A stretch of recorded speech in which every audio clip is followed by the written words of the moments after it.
From deceptively serene lakefronts whose shores are purportedly roamed by ghastly manifestations on moonlit nights, to covered bridges so infamous they're literally named after the ghosts that stalk them. Are you sure you're ready to brave our list of picks for some of the most haunted places in Vermont? Number 5. The Vergennes Opera House. The Vergennes Opera House, which is located off of Main Street out of none other than Vergennes in Vermont, is an iconic historic theater building recognized as the center of the city's business and cultural scene. Historically, in 1897, this prestigious old venue was completed after a full year of construction, and was actually adorned with the very same painted main stage curtain that it boasts today. Initially, the establishment would play host to various significant political rallies, debates, weddings, grad ceremonies, town meetings, into musicals and theater performances. And in 1901, courtesy of the Edison Company, the Opera House would be graced with a projecting kinetoscope, which previewed 3 short flicks created under director Edwin S. Porter. Notably, this was actually the first time moving pictures were viewed in Addison County. Sadly, however, by the 1970s, the Opera House had fallen into a state of disrepair, resulting in its closure for 24 years, until a group of local volunteers worked together to raise funds necessary for its restoration, after which it would finally reopen its doors in 1997 to a performance under the Vermont Symphony Orchestra. In the present, the Vergennes Opera House remains open and active, serving the locale and surrounding communities, and offers a range of high-quality performances alongside all manner of educational programs and events, while renting space out for weddings, corporate meetings, and the like. Over its lengthy existence, the Vergennes Opera House has been surrounded in a surprising assortment of urban legends and reports of encounters with the supernatural, with those braving its bounds telling of disembodied voices heard from empty spaces or from backstage, of objects sighted moving around on their own, and of strange knocking and scratching noises that emanate from within the walls. Several informal investigations of the property have yielded high EMF levels, chilling EVPs, and abnormal electronic malfunctions and instances of lights operating on their own accord, while others have reported encounters with shadowy figures and various full-bodied apparitions in clothing spanning the eras. Lastly, when the balcony is closed and off-limits, several have told of the sighting of a half-formed manifestation, as well as of strange stomping sounds on the stairs leading to and fro. Number 4. The Gold Brook Covered Bridge.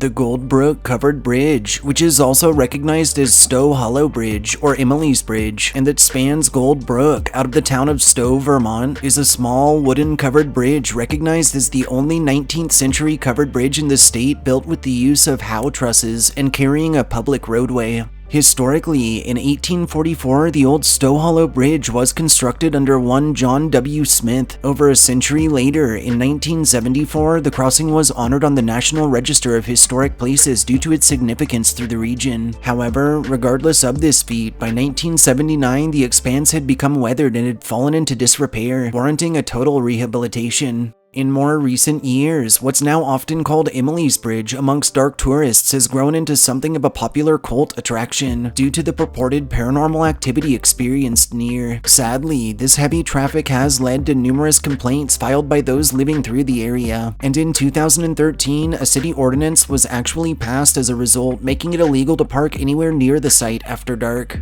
Though it may not appear as much to the uninformed, surprisingly, Emily's Bridge is widely revered as one of the most haunted places in the state, and rightfully so, as it's told the whole of the property is roamed by the powerful spirit of the source for its moniker, being that of Emily herself. While several stories as to Emily's origins exist, the most popular fables tell that long ago, circa the 1850s, there lived a young and beautiful bride-to-be bearing such a name, who came from a poor family and who fell in love with a man from a wealthy family. Sadly, it's said Emily's new man's family rejected her due to her status and refused the couple a wedding. Desperate to be together, the lovers plotted, likely to take some money and meet on the bridge at the stroke of midnight, maybe to run away together. However, as it's told, when this young gentleman never showed, Emily, feeling as if she had nothing left to live for, jumped from the bridge into the brook below, where she met her fate. An alternate ending to this legend tells that Emily actually hanged herself from the bridge, while an entirely separate rendition has Emily and her husband-to-be staged for a wedding at the church in Stowe. In this latter version, when her groom pulls a no-show, Emily takes hold of a horse and wagon and races off, accidentally overturning her ride on the bridge and ending her own life in the process. Whatever the true story, locals now claim the bridge harbors this young girl's broken spirit, and disturbingly, Emily's rather malevolent ghost has been known to cause extreme chills, isolated but torrential gusts of wind, scratches on vehicles, and has even left bruises and marks on a handful of visitors, namely men, who it's claimed she simply can't stand to be around.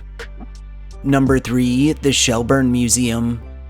The Shelburne Museum, which is located on 45 acres off of Shelburne Road out of Shelburne, Vermont, is a prominent museum of art, design, and Americana that boasts over 150,000 works throughout 39 exhibition buildings, 25 of which are actually historic in themselves and were relocated to museum grounds, because that always ends well from a paranormal perspective, right? Historically, in 1947, the Shelburne Museum was officially founded under avid American folk art collector Electra Havemeyer Webb, who is recognized as one of the first persons to truly appreciate that applied and decorative arts of rural America were in themselves artifacts in the making, and who utilized her own massive collection in this endeavor. Over the following years, Webb would locate historic buildings from across New England, New York, and Shelburne, and would impressively transport said structures to her museum site.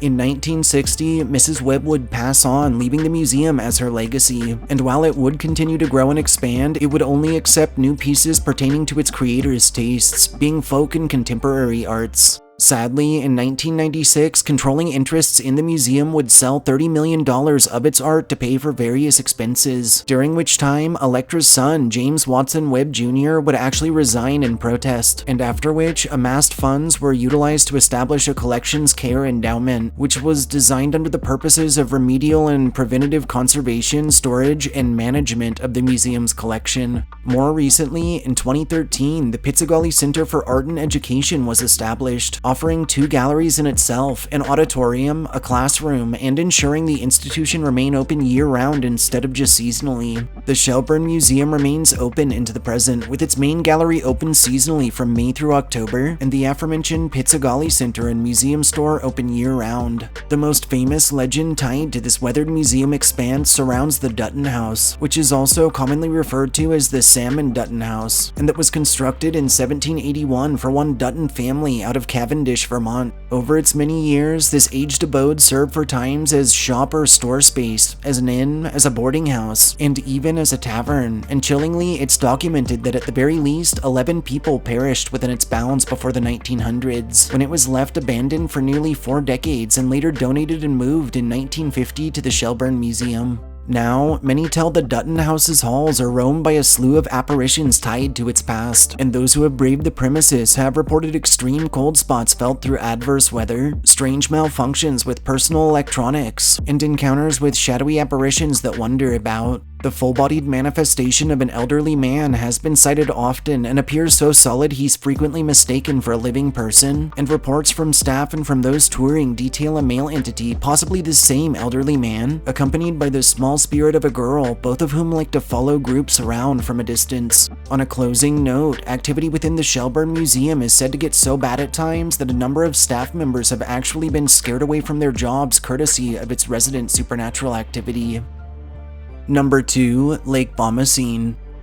Lake Bomoseen, which is located within Rutland County out of Vermont, is a popular freshwater expanse that, at 2,400 acres, boasts the title of being the largest lake fully contained within its state's boundaries. Historically, Bomoseen was initially formed millions of years in the past as a result of glaciation within the Taconic Mountains, and in much more recent history, circa 1870, it would begin to earn renown as both a prized local getaway and as a budding tourist destination. Around this same time, establishment of the Johnson Farm, which was held at Bomoseen's northern end, was documented and is now widely considered the first business to turn profit hosting summer guests, though it certainly wouldn't be the lake's last, and in the following decades, a slew of hotels and summer camps would sprout up over the region. For a time, a good portion of land now comprising Bomoseen State Park grounds was owned under the Shore Slate Company, which in turn was owned under Samuel L. Hazard. In 1929, however, Hazard would pass on from this world, after which his property was left to his stepdaughter Martha Warren, who would live on site year-round for a period before transforming the expanse into her own personal summer home. In 1959, Martha would donate 365 acres of her land, including its various structures, to the state for use as a refuge and sanctuary for wildlife and as rec space, and a year later, in 1960, the park would open its gates. Lake Bomoseen and its associated parklands remain open into the present, offering a mess of hiking trails, campsites, picnic spaces, swim holes, and options in boating, angling, and more.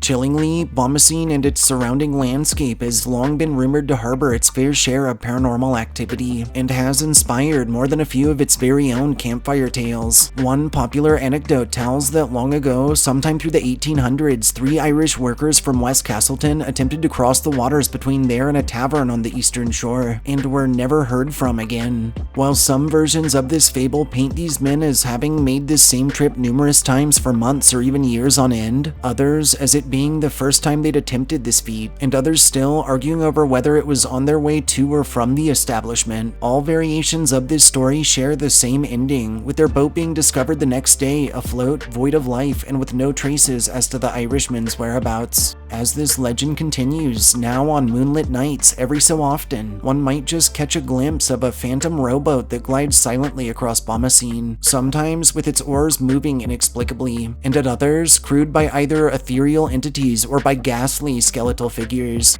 A second popular lake legend ties itself to a 1986 incident in which a man and his wife, who were fishing Bomoseen off their 17-foot boat, reported observing a giant creature moving beneath the lake's waters that they described as sort of like an eel. That is, if eel measured in at a foot in diameter and nearly 20 feet in length, which, for those who aren't aware, they don't, or at the very least, they shouldn't. Lastly, and honestly, we're not even sure why we're throwing this in here, but in our undying commitment to keep everything as on point as possible with our audience, a third, not necessarily paranormal legend tells that a mostly uninhabited island toward the lake's northern end, which harbors a lone estate on its southern tip, might be inhabited by giant bunnies, some that grow as big as vehicles. Number 1. The University of Vermont.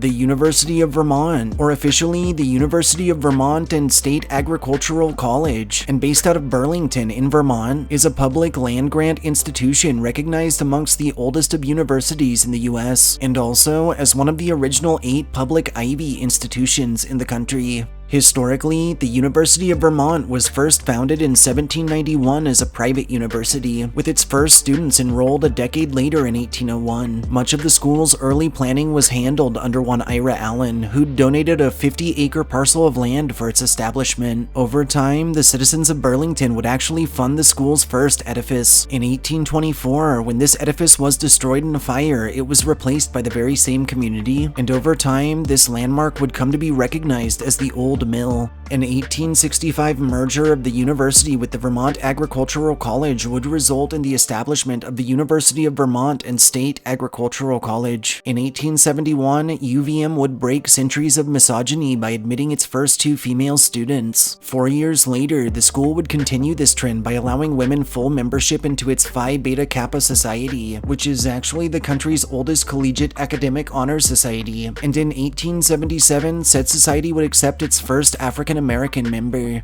The University of Vermont has continued to grow through the decades, and in the present occupies a 450-acre campus while accommodating an enrollment of around 12,000 students. Ominously, over its many years, UVM has long been surrounded in an assortment of campus legends perpetuated by generations of alumni and faculty, and those braving its bounds have reported a range of terrifying otherworldly activity. The Royal Tyler Theater, which was constructed in 1901, is said to harbor a friendly male spirit who appears so solid many mistake him for a living person, and who has a habit of following students around and even holding conversations before disappearing when they go to introduce him to their friends. Simpson Hall is rumored to hold the malevolent presence of a man who long ago followed a female student there, and as some tell it, never left. To this day, those frequenting Simpson have reported disembodied bootsteps heard through the ceiling on the top floor, faucets that turn on and off by themselves, extreme cold spots, and instances in which students wake up feeling as if someone or something dangerous is in their room with them, watching from the darkness. Across campus, the Center for Cultural Pluralism, which is hosted within the Allen House, is constantly cold due to a ghost it said lives on the top floor. At the Agriculture Department, which is housed within the Bittersweet House, a female spirit in period clothing has been known to manifest suddenly, startling all nearby. And at the Center for Counseling and Testing, a former director actually documented encountering the ghost of one Captain Jacobs, a retired seaman who died through the early 20th century, along with strong poltergeist activity, which he suspected was the result of a separate entity. The Mills Hall dorm supposedly holds a female presence on its second floor. Ghostly voices are heard and doors slam and lock randomly at the Grass Mount House. At the Coolidge Hall dorm, a playful spirit has been known to play small pranks on students and rip covers off of those sleeping in the middle of the night. And within Redstone Hall, the manifestation of an angry man has been known to materialize on the back stair, and has on several occasions come bursting straight through solid walls to scare female students, who it's theorized he isn't that fond of. Lastly, one of UVM's most haunted points of interest is without a doubt Converse Hall, where both faculty and students have reported spaces that suddenly drop to freezing temperatures, beer cans that fly randomly across rooms, lights that flick on and off by themselves, a chair that rocks on its own, instances of dorms found completely rearranged and under impossible time frames, a bolted mirror that's been known to inexplicably fall from its mounting, and encounters with a male manifestation named Henry, who likes to hang out in the attic and who it's rumored killed himself sometime through the 1920s. Taking its prestigious and intriguing history into account, and coupling it with such a spine-tingling assortment of associated ghost stories and purported encounters with the supernatural, we felt UVM was the perfect choice as this list's most haunted place in Vermont. Thanks for joining us for this list of some of the most haunted places in Vermont. If you enjoyed hearing our histories and ghost stories, subscribe to our channel, like this upload, and share us with anyone you feel deserves a good scare. We'll catch you all next time.